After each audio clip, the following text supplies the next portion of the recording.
This is The Weekly Set, the official podcast of TVEnthusiast.com. With your host, Tyson Gifford and William Rowick.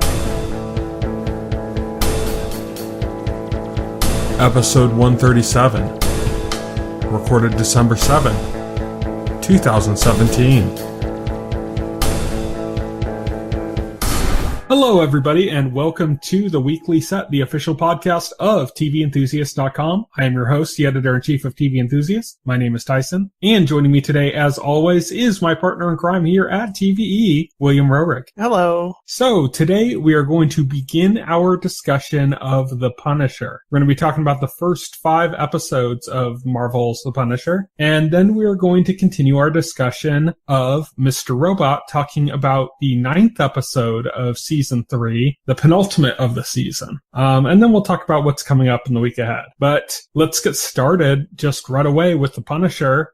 So before we talk about kind of breaking down the episodes and kind of what's happening in the story, like 5 episodes in, how does this like place amongst the other Netflix Marvel shows for you? I'm going to put it around probably equal to Jessica Jones and below Daredevil, but I'm really enjoying it. I don't know about I'm kind of the opposite, but that's because I see Jessica Jones above Daredevil, but I'm kind of like in the same place where I'm like, I put it below Jessica Jones and then like maybe right above Daredevil. So it's kind of like right in that range for me. But I'm really enjoying it. Definitely a lot more than Iron Fist.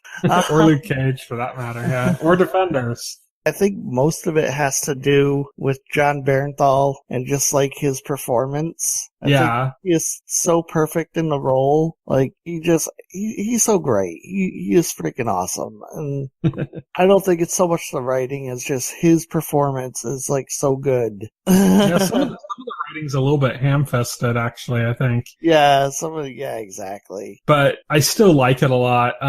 I think that they did the right thing in trying to kind of like balance the show around like a concept of like an issue in the same way that Jessica Jones did and Luke Cage kind of did until it like lost track halfway through, but Jessica Jones had done it with the idea of like trauma, and now the Punisher's doing it with, I guess, post-trauma, with post-traumatic stress. Yeah.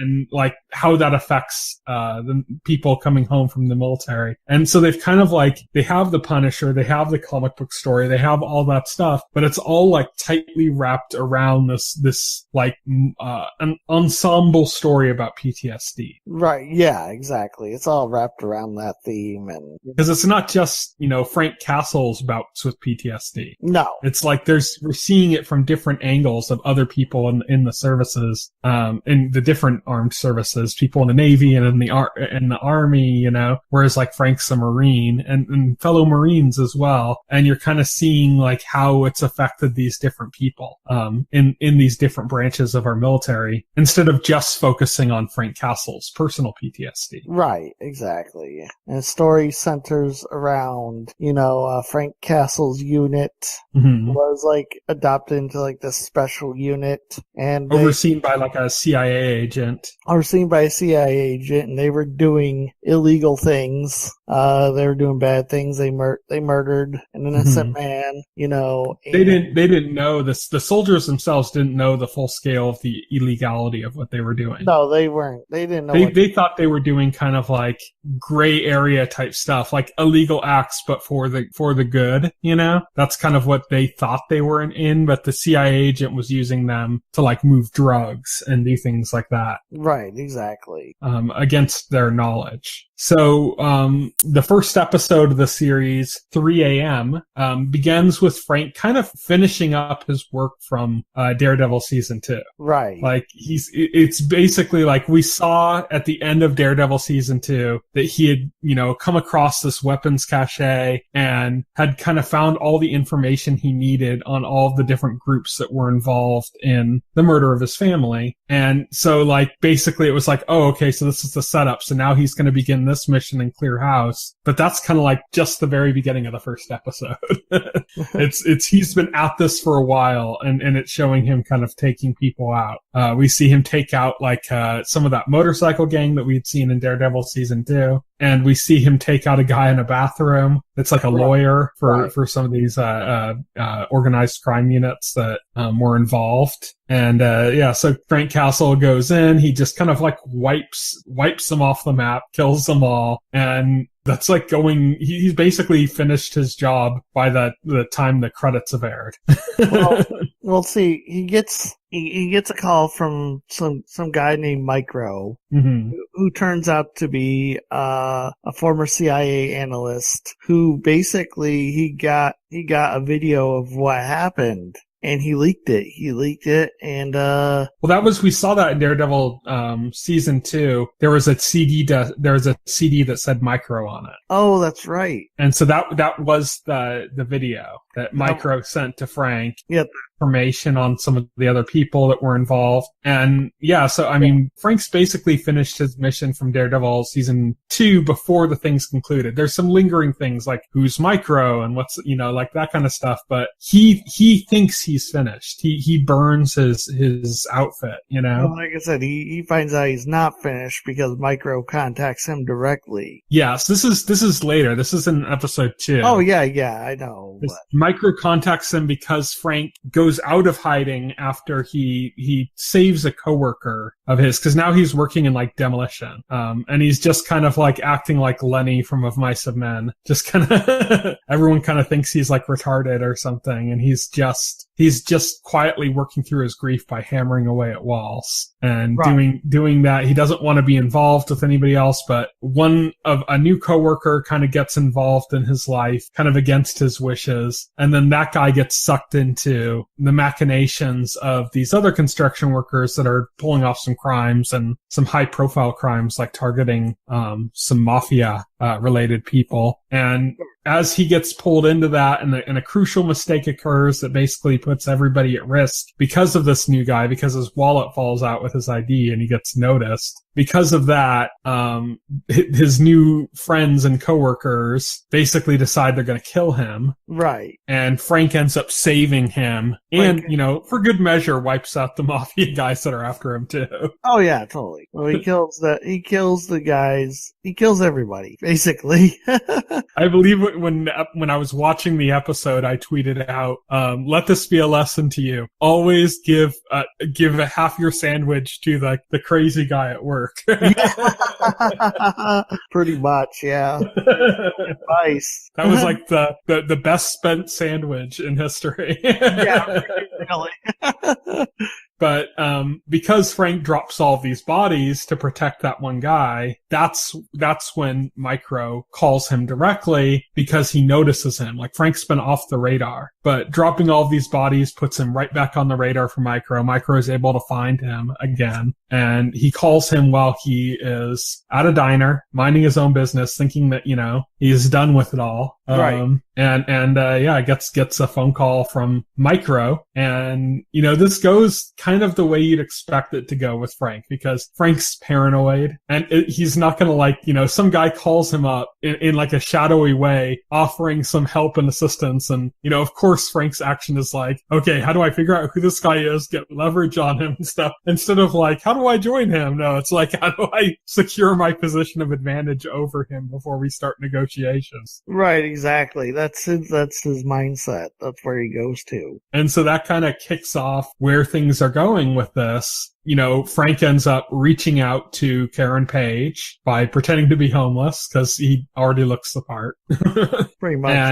And through that, Karen is able to kind of dig up some information about Micro, the hacker name, and kind of the story that was going to be run in the newspaper she's at, but then was like pulled and didn't end up running. But she's able to get it and get information about this person who was killed, who was like a CIA analyst, and who had gone by the name Micro. Right. And so he's like, oh, okay, so this brings up the title of the episode 2, which is Two Dead Men, because Frank Castle is presumed dead, and Micro is presumed dead. Both these figures are. And they're brought together, but Frank is able to get his little bit of leverage because he finds out where Micro lives and inserts himself into his family's life. Right, exactly. So Frank finds the leverage that he's been looking for, and he ingratiates himself with Micro's wife. Yeah, and Micro's kids, gets kind of like all up in their business, basically.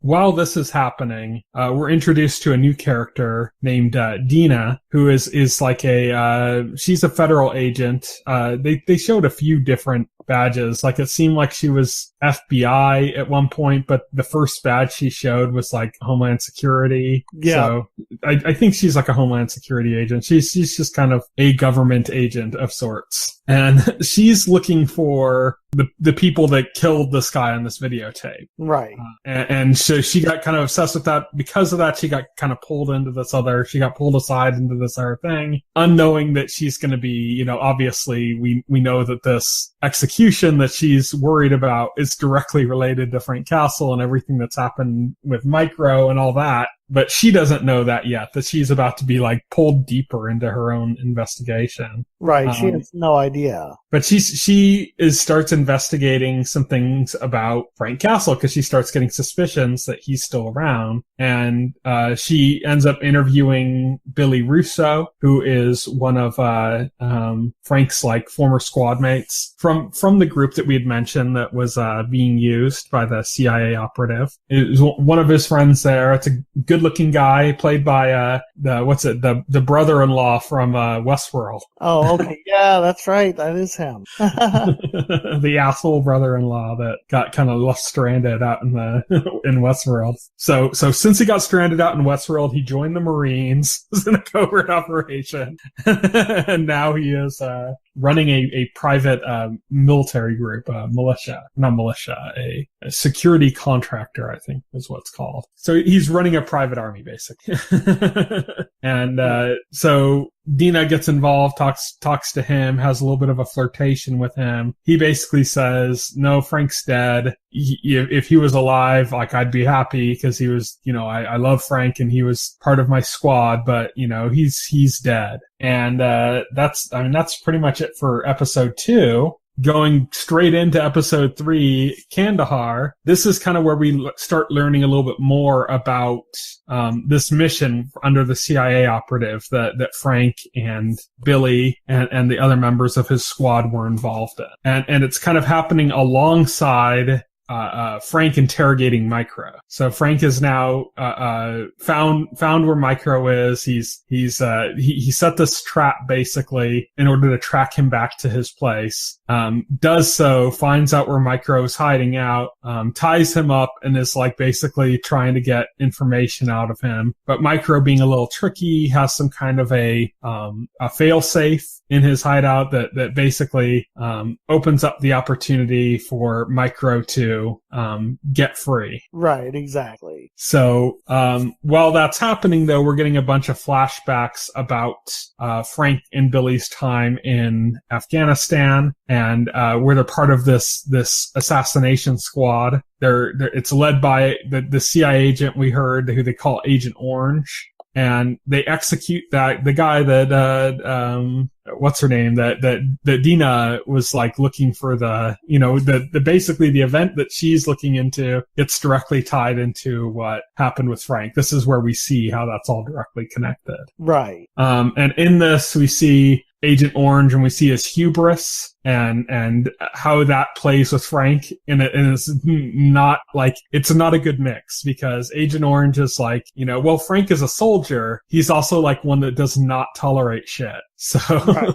So Agent Orange gives Frank shit. Frank attacks and takes out one of Agent Orange's eyes, causes like a whole problem there. And, so he partially blinds him, creates a conflict there. And, Micro found that footage and sent it to Dina. But Dina's superior at Homeland Security, a guy named Wolf, was basically setting up Micro to kill him. Micro, realizing something's up, he's with his family at the time, gets out of the car to kind of get away from them, to distance themselves to protect them, and is shot and falls into the ocean. And he ends up surviving, but he's thought to be, he's exposed as a traitor, even though he's not, and has basically everything pinned on him. Right. Involving this leak that he did, of this death. Right. So, we found out, why, Lieberman or Micro is thought to be dead by these government agencies, because they killed him himself. Right. Or so they thought, Yeah. They shot him, but he did not die. He survived. Yep. And so that takes us into episode 4, where Micro and Frank are finally working together properly. And, they plan to hijack some weapons. It's funny because they make this big move to do it initially, and it's they just get a pink gun from Turk. Right. After that, they figure out how to actually get some weapons, and they go on they steal some weapons in transport, putting them directly on Dina's radar, because she's overseeing this movement of weapons that they're hijacking. And this brings us to a nice little chase. Oh yeah, this great little chase. Get a high-speed chase between Dina and Frank. We know that Dina is a good driver. Her debut in the first episode was basically her speeding around. Right. Exactly. So we get the impression that she knows how to drive very well. And so she gets in this chase with Frank. It ends abruptly when Micro basically smashes her car to stop her from following him. Frank ends up pulling her out of her car and saving her life, but tells her to stay out of his way. Right, totally. And as this is all happening, we're getting a little bit of time with, we know that Frank had been, hanging around with a PTSD counselor, a former Navy officer, who now runs a PTSD group. And we're starting to kind of get exposure to these different people in this group. And we can see that there's a focus being put on this guy named Lewis, who is the guy who played Lee Harvey Oswald in 11/22/63. Oh, yep.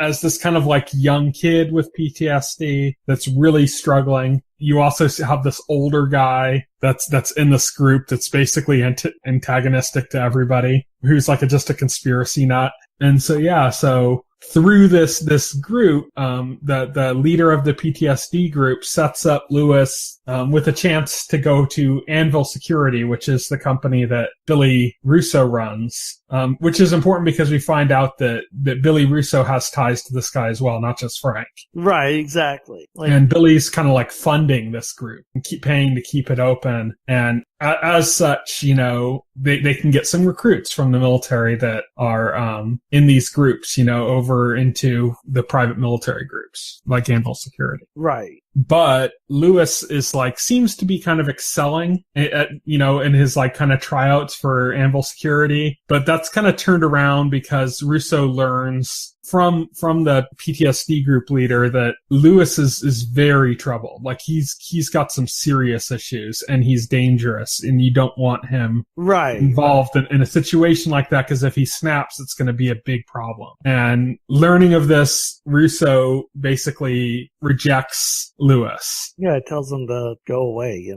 you're dangerous. We can't. Yeah. Because I can't put you in a dangerous, hostile situation with these other men where I'd be putting their lives in danger. Right. Because you're there. This obviously makes Lewis upset. He starts freaking out. He's able to quickly put together that, this must be because of, the PTSD counselor interfering with him. Right. And he's not happy about that at all. He starts basically proving everything that Russo said is why they couldn't have him on the team. And immediately proves all of that to be correct by going just completely off the rails at the moment that he feels rejected. Right. Exactly. This takes us into the last episode we're talking about this week, episode 5, Gunner. And this episode focuses on another one of Frank and Billy's fellow members of their assassination unit. Guy named Gunner, who originally came across, I liked his introduction to Frank, where he just kind of came across as like super, super religious, like in like a freaky way. Yeah. And Frank was just kind of like, oh, okay. And then Gunner's like, oh no, man, I'm just kidding. Because it's like, that's how we're introduced to Gunner. It's like, oh, he's like this total religious zealot. But he's just fucking with Frank. He's religious, but he's not like insane about it. And we learn that he might have some information because he's the one that Frank suspects recorded this video that Micro got his hands on. And so Frank's like, okay, I need to talk to Gunner and see what else he has. So he goes out to try to find Gunner on his property. But in doing so, he ends up getting like a pretty bad arrow wound. Just because Gunner is so reclusive and quick to action to anybody that's like invading his property. Frank ends up finally kind of like reasoning with Gunner and like going like, look, I'm only here for this information. I'm still your brother here, like, let's, stop this. Gunner's regretful about having shot him, and they're kind of getting up and ready until Frank notices something's off. And it turns out that they just happen to be meeting up right at this moment in which Agent Orange is making his move. He ambushes them. He thinks he's got them. But Frank being Frank. Frank being Frank. He ain't going down that easy. Agent Orange thinks Frank is dead, by the way. Yeah, he doesn't. But he's monitoring this entire mission. And Frank quickly just murders everybody on this assault team. Like those guys are there to kill Gunner. They're not there to kill Frank. He doesn't know Frank is there. And Frank just annihilates them. Right. And in doing so is exposed to Agent Orange, who's just kind of like, oh shit. Yeah, he's like, oh shit, that guy's alive? Oh, this mission didn't go as planned, but in the course of all of that badassery, not only is Frank wounded, but Gunner becomes mortally wounded. And Frank is trying to go out and get help for him, but he collapses before he can. So, Micro, who had been kind of helping them using his drone and giving them information when the assault was happening, tracks down Frank and kind of rescues him, but, he can't do anything for Gunner. Right. Gunner's all too badly injured, so he's a goner. So there's nothing they can do, really. Mm-hmm. And so, that brings us to Micro saving Frank, who is just now in a bad state. Right. Yeah, exactly. And I believe that's it. Like, we didn't see what they did about that yet, did we? I don't think so. I don't remember seeing. It's kind of a little bit formulaic. This is like the Marvel Netflix formula where like the main character gets like horribly injured and then has to like get saved by somebody and taken to some like non-hospital place where they're going to patch him up, Right, exactly. It's basically happened in like every single one of these shows, but it's gotta happen again. Yeah. So, and that leads me to one of my issues with Punisher, with this series, is that as much as I like it, and as much as I like how just utterly brutal the show is, like in the first episode, there's a scene where he's taking on the demolition coworkers that he has, and he hits one guy in the head with a hammer, and you just see his head go like concave. It's brutal. Oh yeah, that is pretty damn brutal. That is. I mean, Daredevil showed some brutality, but this is like a whole other level. But then you expect that from a Punisher show. Yeah. Disappointed if it was like sanitized, right? Yeah. Or if Punisher was trying to like not kill people or something. I'm the friendly Punisher now. Yeah. No, he doesn't pull like a Oliver Queen and Arrow and suddenly become like, repentant. Like, no, he's still just killing people left and right. Yeah, he's just killing people because he believes it's right. So, but the issue I'm having outside of all that stuff, which is great, I think, and it's perfect for the tone of it, is that there's this very specific formula that these Marvel Netflix shows have had, and it was clear in Daredevil, it was clear in Jessica Jones. In Luke Cage, like they kind of were taking a little bit of a different angle with kind of like the social justice aspect of it, but then it lost focus in a whole different way. And then, of course, like Iron Fist and Defenders were both pretty crappy, especially Right. Iron Fist. Right, exactly. So we didn't really necessarily pay attention to the formula as like a flaw. But here in The Punisher, where everything is much better than these more recent Marvel Netflix shows and closer in line with like the Daredevil and Jessica Jones, that formula is becoming very apparent. Right. And I think that's kind of like my one big gripe with this series is that formula has never been more transparent than it is in Punisher. And it's not necessarily something I directly hold against the Punisher itself, because if the formula hadn't been reiterated so many times before in the other shows, like if Punisher was the first show, like then maybe I'd be blaming Daredevil for this, and going like, oh, Daredevil's just doing the same formula that Punisher did, So it's not necessarily that Punisher is doing it worse. It's just that since we've already seen it so many times. That's the formula. So, it'd be nice if they broke out of the formula, Exactly. Like if you look at like what Marvel's doing on their cinematic side of the MCU, they've kind of like, they're moving away from the idea of like a dedicated movie to a single character. Like Thor Ragnarok isn't just Thor, it's Thor and Hulk, Right, exactly. And Captain America Civil War was just like basically a mini Avengers movie. Well, I mean, to be fair, you're talking about they've matured their lineup to the point where they could start doing that stuff. Yeah. And I think that like Punisher does kind of need to be its own entity, and I'm kind of glad it's its own entity. But in doing so, they needed to kind of change up the formula. You couldn't have Thor and Hulk in the first Thor movie. No, definitely. but that's my point. It's like the Marvel Netflix shows, they need to evolve now. They need to evolve. Well, now that everybody's had their own, one season of their own show, solo, they can start mixing it up now like that. Yeah. Because even more so than in the movies, it's much more apparent in the TV shows just because it's longer, because you're spending more time with the characters in this singular adventure. You're spending 13 hours with the character instead of 2. And because of that, like the formula becomes even more transparent, more obvious. And I think that they needed to divert a little bit like from Punisher, which they weren't really able to do. They really need to do that when like Jessica Jones season 2 comes along. Like I really hope they've found a new way around that formula. Because if they had, I was hoping Daredevil season 2 would have, but it really didn't either. It still hit the same formula beats.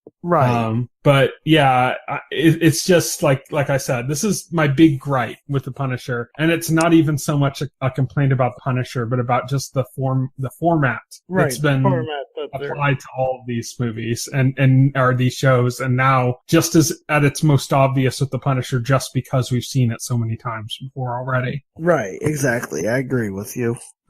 So we still got a little bit more than half of the season left. What are you looking forward to, and what are you thinking about what's coming up ahead? I'm looking forward to Frank getting sweet revenge on that crooked CIA agent behind everything. That's what I'm looking forward to. Yeah, that's definitely going to be a fun thing. I've mentioned before on the podcast that one of my favorite things in the world is comeuppance. Yes. And the more like arrogant you make like the character, like Agent Orange is right now, the sweeter it is when the sweeter the comeuppance is. Yeah, the sweeter the comeuppance is, because it blindsides them. Yeah. So yeah, I'm definitely I'm in that same boat with you. How do you think this is going to hold up? Like, a lot of these it's Netflix hard Marvel to say. have this kind of hard fall off in the second half. It's hard to say. I can't make a prediction to that because it could fall fall off in the second half easy. And yeah, I mean, I didn't see it falling off so quick with Luke Cage, but it did. Right, exactly. I couldn't have. If you asked me that question about Luke Cage before what happened, I would probably be like, "Oh no, it's good, right?" But well, I've seen the whole series, so I could tell you my position, but I'm not going to because I want you to watch it fresh, and then we can discuss it. But with Luke Cage, there was that twist, right? That changed the entire show, and it was like, oh, okay, well, it's not so good anymore. Yeah, yeah. One thing I will say, like I said, I'm not going to talk about kind of the direction it goes in because I want you to find that for yourself. But the one thing I'll say, and I think you already know it at this point anyways, is that 13 episodes is just too long for these shows. I think so. They should be doing these at somewhere between 8 and 10. Right, I agree. I like long form shows that kind of give you a lot of time to get into the characters and stuff, but man, especially with that formula that's so transparent, it's like 13 episodes is just too much. Sure, yeah. It just waters down everything on it. So, I think that's still the case here. I won't say, like I said, I won't say exactly my position on it as it ends, but like at this point in watching it, when I was at episode 5 myself, I was already feeling that. Right. So that's not a spoiler. This is just like something that I think everybody had already been feeling by like episode 3, Right, totally. So yeah, I mean, they did the Defenders in 8 episodes, and that was probably too long too. Yeah, they like I said, when it comes to pacing, they have a problem. Yeah, I just hope they get away from that 13 episode thing. I mean, this is Netflix, and one of the beauties of Netflix is that you don't have to you're dropping all the episodes at once. So you're not like in this state where you're like, okay, we need to fill out these calendar dates, like where we have an episode each time. You also don't necessarily even have to have the episodes fit into the same length, which I'm surprised more shows haven't taken advantage of. I mean, the only one I could really think of that did so was like Castlevania, where right, one of the episodes was like, oh, it's like 20 minutes long, or it was like less than 20. I think it was like 16 minutes long or something. And it's like, well, yeah, that's all they had the material for. So they either make it 16 minutes long or they stretch it out. Or they pad it out with And what's the point of that? I mean, if it was on network TV or something with commercials and all these other things where they had to fit it into a time slot, then yeah, of course you're going to stretch it out because you need to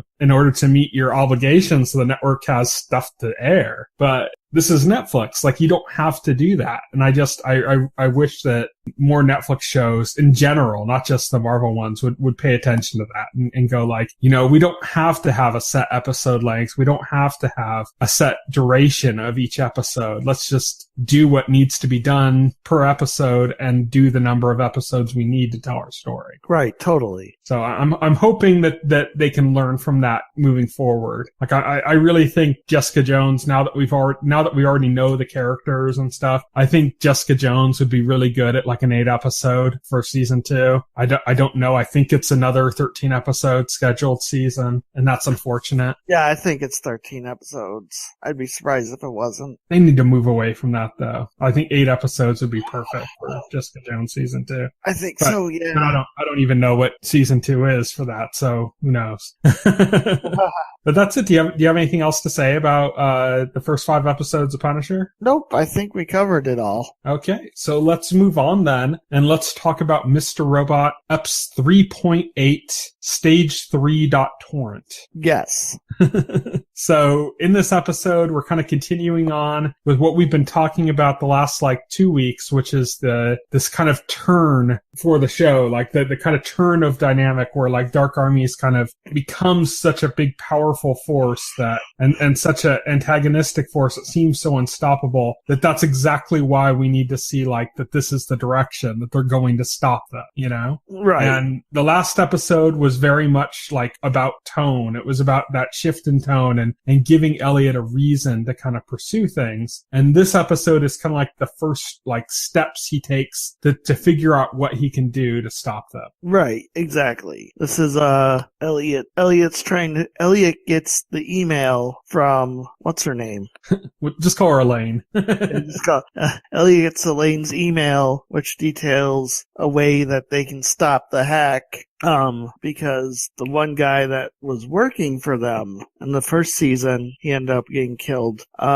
He basically like saved the keys and encrypted them. Mm-hmm. But the FBI has his hard drive, and then, like Elliot's asking, why would he save the keys, pointing out that there was not supposed to be a plan B in the original plan. And Elliot is just like, yeah, but, he seemed to have the foresight to have a backup in case the hack went wrong and the world went to shit and they needed to put it back together. Which is exactly what happened. Yeah, which is exactly what happened. But the problem is that, his hard drive is in FBI headquarters. Good luck breaking into there, right? But this brings Darlene and Elliot together to kind of try to hatch out how to do it. And Darlene initially suggests, like, I have a contact that they're, the person that's basically trying to handle me that I think is trustworthy. And Elliot's like, no, because he got a message from Mr. Robot. Yes, Mr. Robot left a message that said the FBI is compromised. Yeah, I think he said Dark Army owns the FBI. Yeah, something to that effect. And we know exactly who that is. That's the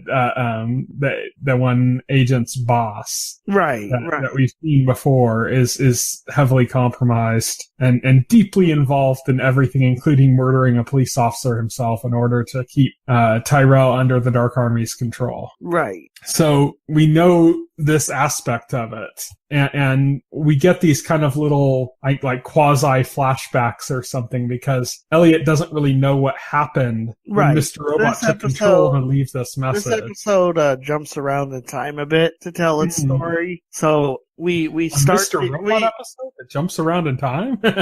we start the episode with Elliot realizing that Mr. Robot had taken control the previous night and not knowing what Mr. Robot did, what was going on. And through that confusion, we flash back to Mr. Robot and what he was doing that night. Turns out he after searching the internet, looking on Elliot's computer, for stuff, he confronts Tyrell Wellick. Mm-hmm. In doing so, we end up having a great little encounter of three powerful figures in the show. Yes. Because Tyrell gets a visit from a just humiliated E-Corp, CEO. And just in time, too, as Tyrell Wellick was going to beat Mr. Robot to death. Yeah. Suddenly, as that's happening, they get a knock at the door. Tyrell answers it, and it just so happens to be the CEO of E-Corp, which is like this kind of big Philip shock Price. for Mr. Robot. He's like, holy shit, like, and now it's like the three of them sitting together at a table talking shop. Philip Price gives Tyrell Wellick exactly what he's wanted at the beginning of the series, which was the position of CTO. Yeah. And then he basically tells Tyrell, well, before you get excited, you're just a figurehead. You have no actual power in this role. Yeah. Things are a lot more complicated than you think they are. Powerful people own the company, and you're just a figurehead, and your job is just smile and eat shit. Tyrell Wellick thinks Price is fucking with him at this point. He refuses to accept it at first. And then it's revealed that Price reveals that he knew about 5-9 in advance, and that he basically signed off on it. And this creates kind of like the conversation to start between Mr. Robot and Price. Yes. And, Mr. Robot's like, bullshit, I led this team. Yeah, this was all my idea. That's bullshit. And Price is like, there you go again, talking about you. Yeah, exactly, talking about you. And then this is when Mr. Robot has the revelation that he's been played. Powers beyond him made this happen, and that this wasn't all him, or so as Mr. Robot thought before. And then when Price leaves, Elliot or Mr. Robot and Tyrell are still talking, and Tyrell ends up telling Mr. Robot about the FBI being compromised. Right. So that's how Mr. Robot knew. And that's how he was able to get the message to Elliot about it. So now Elliot is talking to Darlene and saying, no, we can't trust them. The FBI's compromised. But Darlene has another play she has an idea for. She's like, I have another play I think I can do to get us what we need. And Elliot's like, okay, what does it entail? And she's like, you just need to trust me. Yeah, and her play involves getting close to her former handler, Dominique, and stealing her badge, her credentials in order to, get into FBI headquarters and get those files. Her first attempt was to use a copying machine, some sort of copying machine to spoof the badge and give her the credentials. But it turns out it's not that simple because it fails. And so after learning it fails, Darlene tries another tact, which is to seduce Dominique, knowing that she's a lesbian. The old James Bond approach.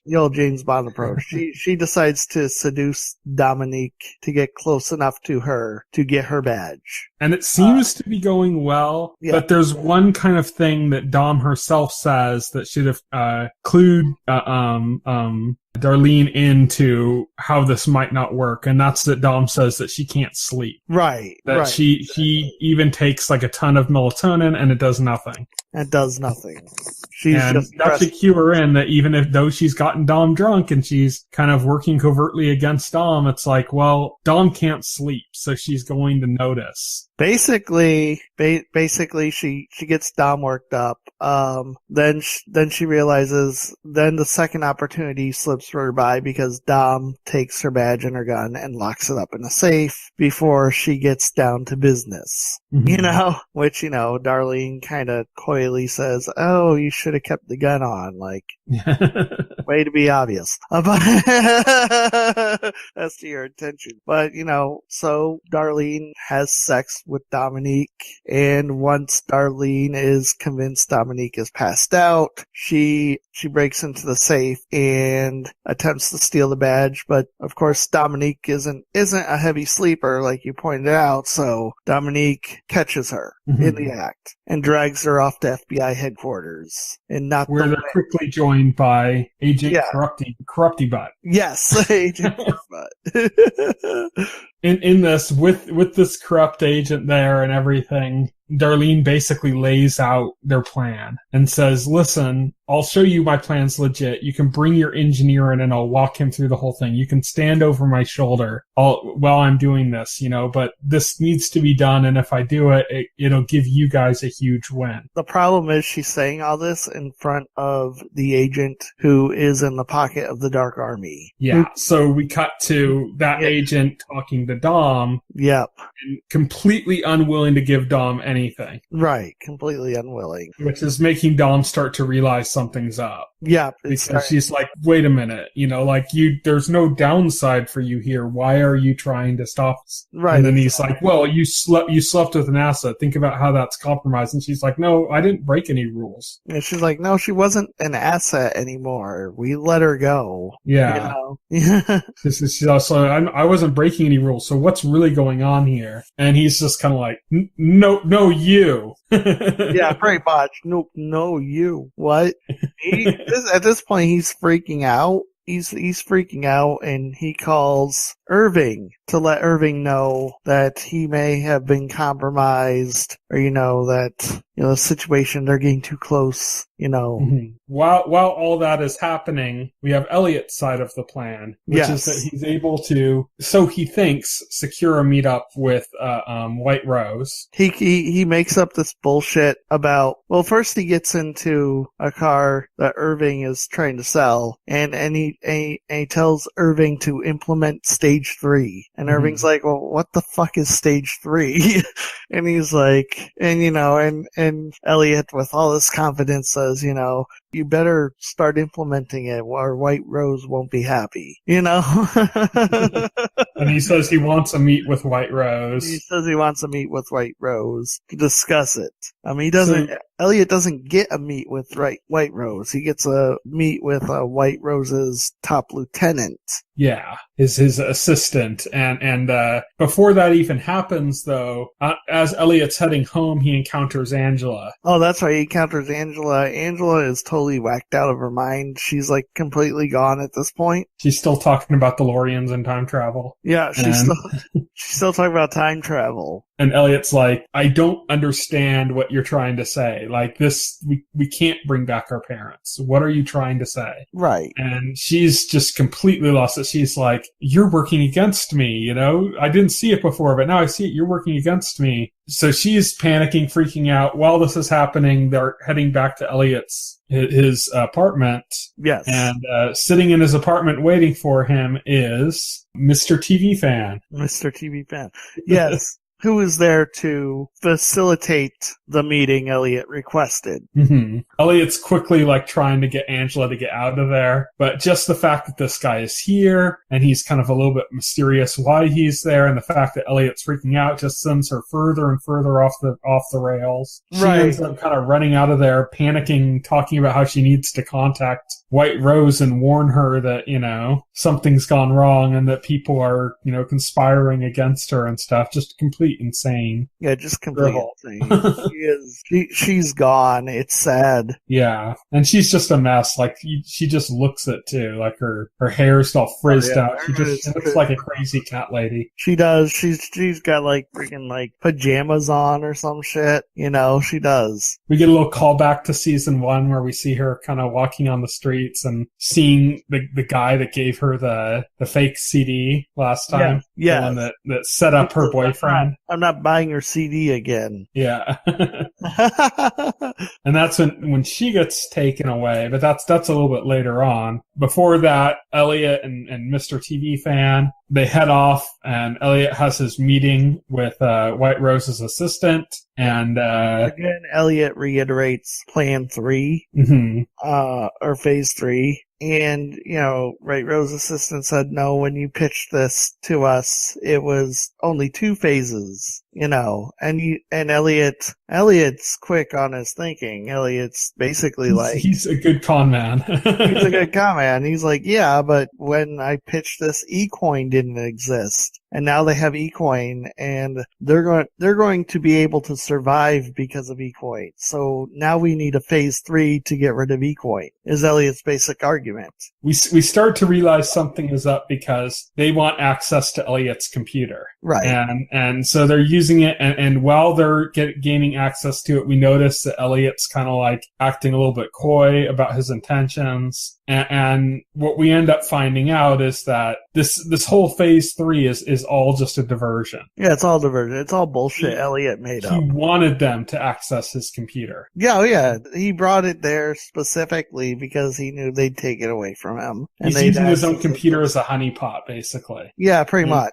And he's tricked them in, and now he's gained access to Dark Army assets. As he says at the end of the episode, now I control the Dark Army. Yeah. Basically, after the meeting, the lieutenant goes back to White Rose to update her. Basically, it's not good news. She is upset. She's upset about something else before that stuff, which is just how slow-moving the whole Congo deal thing is. Yeah, she's mad about the Congo deal. The fact that there's apparently customs holding them up, because of the attacks that she orchestrated, actually, which is a bit ironic. Sent them on high alert, and she's just like, I have mayors, governors, presidents in my pocket. Why can't I make this happen? And her assistant says, you always told me to speak my mind. And she's like, go ahead. And he just bluntly says, this is all your fault. Yeah, it just says, this is all your fault. If you didn't do those attacks, there wouldn't be a holdup. It's basically. Yeah. And so they have a talk. He basically lays out that, or they figure out, White Rose figures out that Elliot is going after them now. Mm-hmm. She asked for her assistant's solution to that problem, what he would do. And he said, I'd kill him. Yeah, he said, basically referring back to when they talked about Elliot's father being of use and then no longer being of use. Right, exactly. And saying like, well, I think it's time that Elliot is no longer of use. And that's the plan, is to kill him. He also mentions the fact that Darlene, his sister, is in lockup. That's what he uses to persuade her that Elliot is shifting an attack on them. So now the question we have to think is like, how much of this does Elliot understand them knowing, you know? Like, is Elliot still ahead of them, or are they ahead of Elliot at this point? Yeah, we don't know. Because there's kind of like deceptions on top of deceptions going on both sides. It's ambiguous. Yeah. Which Mr. Robot is always ambiguous. They always have something up their sleeve that you didn't see coming. Yeah. So now Dark Army's targeting Elliot's life. Elliot's targeting Darlene probably as well. Yep, Darlene's. They have her in custody, so that's even worse for her and Elliot. Angela is seemingly on her way to White Rose as well, where she's basically going to rant and rave about her conspiracies and stuff. Things are coming to a head. Yeah. This was the penultimate episode of the season, so we only have one left in the season. And we're at this turning point we've been talking about for the last couple episodes where, you know, Elliot's kind of found a reason, he's found a method, and now the question is he now ahead of the game, or is he still behind? And I think that's what we're going to be getting in our next episode, is finding out where the game stands. Totally. So that's it for the episode. We're going to be talking about the season finale as well as the rest of The Punisher next week. But until then, there are some shows coming up this week. By the time this podcast is available on Friday, December 8th, 2017, The Crown comes back to Netflix for its second season. This time, they're bringing in Michael C. Hall as JFK. Oh, okay. So The Crown is about Queen Elizabeth. So it's about like her in her early years. So now they're bringing in like JFK, and they had Winston Churchill last season. So yeah, so it's bringing in more interesting historical figures there. The Grand Tour returns on Amazon. That's basically the spiritual successor to Top Gear, even though Top Gear is still going as a series. Right. It's all the cast of Top Gear on a different show that's just like Top Gear. And on Wednesday, December 13th, 2017, The Librarians comes back to TNT. This is just a very campy adventure show, kind of like a little bit like a National Treasure type show or something, but much campier. Then on Friday, December 15th, 2017, there are 5 shows debuting or returning on Netflix. Oh, wow, damn. And 1 on Amazon. So let's start with the Netflix shows. Wormwood is a docudrama. It's like a documentary, but with scripted elements, and it's about LSD experiments from the CIA. Right. And so it's about that. And it's a documentary, but it's got like little scripted parts to it with the actors. Then The Ranch returns to Netflix. This is happening with all the kind of sex scandal stuff going on. Danny Masterson was fired from the show for rape allegations that we will not get into. Yeah, because that's not what our show's about. Isn't about like industry gossip. Which we will not get into. Also, like, this show is pretty standard, boring sitcom. So next. Yeah. Troll Hunters comes back to Netflix for its second season. This is like a DreamWorks CG animated series based on a book by Guillermo del Toro, and Guillermo del Toro is involved in it. Guillermo del Toro was involved in this somehow. That's what I thought. Okay. The kind of sad and a little bit weird thing is that the guy that voices the main character in this was the guy who played Scotty in the new Star Trek movies, and he passed away before the first season aired. No, wait, Scotty in the new Star Trek movies? Not Scotty, Chekhov in the new... I was gonna say, Simon Pegg is still alive last time I checked. No, Chekhov. Sorry, not Scotty, Chekhov.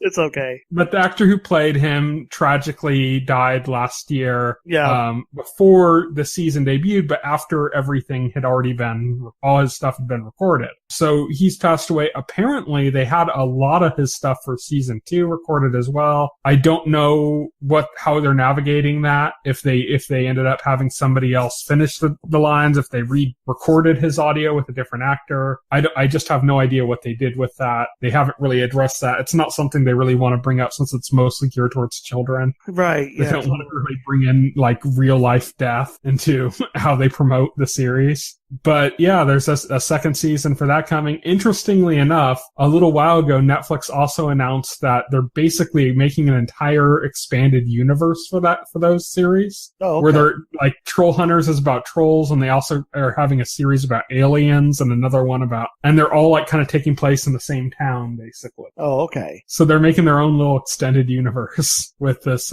Troll Hunter series. Maybe that's how they're getting around the actor's death, that they had a lot of his stuff recorded for season 2, and then they can kind of transition into the other shows, I guess. I don't know. Maybe. But I actually liked the first season. It's got some of the cringe DreamWorks stuff that I don't like the infamous DreamWorks face. You'll see that a bunch in it. But it also has some of that Guillermo del Toro style in it, and it's kind of a little fun adventure series. Netflix also has a live action version of Erased coming out. This is a Japanese drama based on the anime and manga of the same name. I actually did the first episode of the anime for an Advocates of Great Television, if you remember. Yeah, I remember you did, yeah. So this is a live action version of that series. Interesting. So yeah, they do that a lot in Japan, but now Netflix is getting a bunch of international shows up, so they're bringing some of that stuff over. And then on Amazon, Jean-Claude Van Johnson, which the pilot premiered at the same time as The Tick.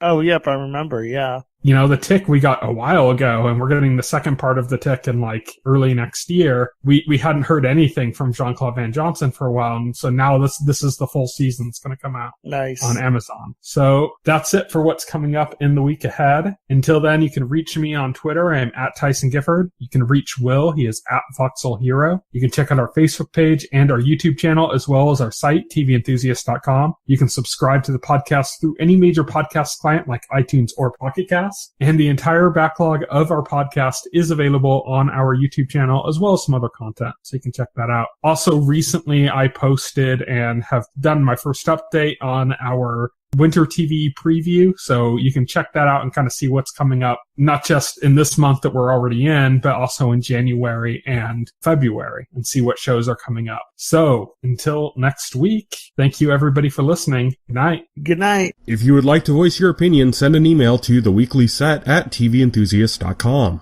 TV Enthusiast is a part of the Enthusiast Media Network. Stay tuned to TV Enthusiast and the Weekly Set podcast for more coverage of all of your favorite shows.